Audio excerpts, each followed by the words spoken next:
Hi friends, இந்த வாரம் mini vlog நான் பார்க்கலாம் வாங்க. மாவு எல்லாமே தீர்ந்துருச்சு. அதனால் வந்து பார்த்தீங்கன்னா மாவு அரைச்சிட்டு பிக் பாஸ் வந்து நான் பார்த்துட்ருக்கேன். பிக் பாஸ் நான் ரொம்ப பார்க்கறதில்ல. அப்பப்போ வந்து விஜய் சேதுபதி பேசுகிறது அந்த டாஸ்க்லாம் வரும்போது மட்டும் நான் பார்ப்பேன்.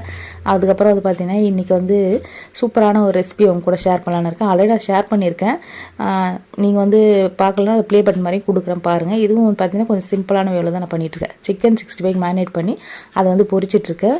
அப்புறம் வெங்காயம் கட் பண்ணி வச்சுருக்கேன். புதினா, கொத்தமல்லி, பச்சை மிளகா, அதுக்கப்புறம் ஸ்பைசஸ் எல்லாமே எடுத்து வச்சுருக்கேன்.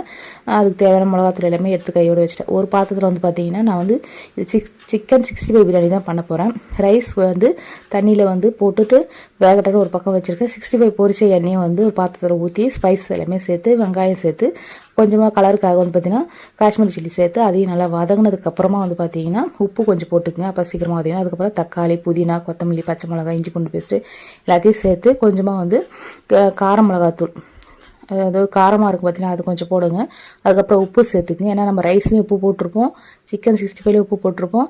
அதனால் பார்த்து சேர்த்துக்குங்க. அதுக்கப்புறம் கொஞ்சமாக தயிர் இதெல்லாமே சேர்த்து கொஞ்சம் ஆஃப் லெமன் பிழிஞ்சு அப்படியே வந்து ஒரு தொக்கு பதத்துக்கு வந்து வதக்கி விட்டுகிட்டே இருக்கணும்.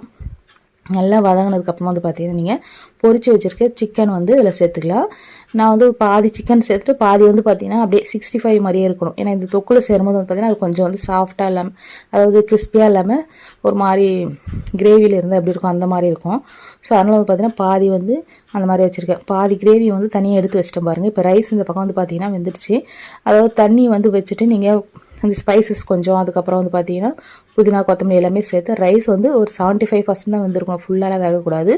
அதுக்கப்புறம் வந்து தண்ணி நல்லா வடிச்சிட்டு நம்ம எடுத்து வச்சுருக்கிற பாதி இதில் வந்து பார்த்திங்கன்னா ரைஸ் சேர்த்துட்டு அந்த மீதி பாதி வந்து பார்த்திங்கன்னா அந்த கிரேவி, அதுக்கப்புறம் பொரிச்சு வச்சுருக்க வெங்காயம், புதினா, கொத்தமல்லி, அதுக்கப்புறம் வந்து பார்த்திங்கன்னா திரும்ப அகைன் வந்து ரைஸ் வந்து நல்லா பரப்பி விட்டுட்டு நல்லா லெவல் பண்ணிவிட்டு அதுக்கப்புறம் கடைசியாக வந்து பார்த்திங்கன்னா கொஞ்சமாக வந்து பொரிச்சு வச்சுருக்க வெங்காயம், புதினா, கொத்தமல்லி எல்லாமே சேர்த்து ஒரு தோசைக்கல்லை வச்சு நீங்கள் அப்படியே ஒரு 10 நிமிஷத்துக்கு வந்து பார்த்திங்கன்னா அப்படியே தம் போட்டுருங்க. கொஞ்சம் நெய், அதுக்கப்புறம் கலருக்காக வந்து பார்த்திங்கன்னா எல்லோ ஃபுட் கலர் கொஞ்சமாக ஆட் பண்ணியிருக்கேன்.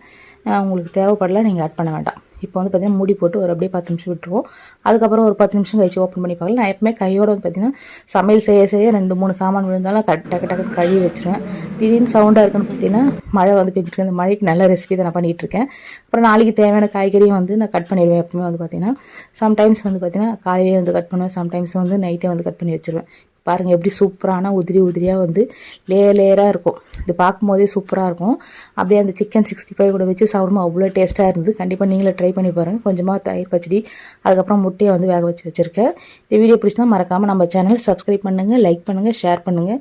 யாருக்கெல்லாம் இந்த ரெசிபி பிடிக்கும்னு சொல்லிட்டு எனக்கு கமெண்ட் பண்ணுங்கள். ஓகே ஃப்ரெண்ட்ஸ், பாய். சர்வ் பண்ணி காமிச்சிருக்கேன் பாருங்கள் எப்படி இருக்குன்னு சொல்லிட்டு சொல்லுங்கள்.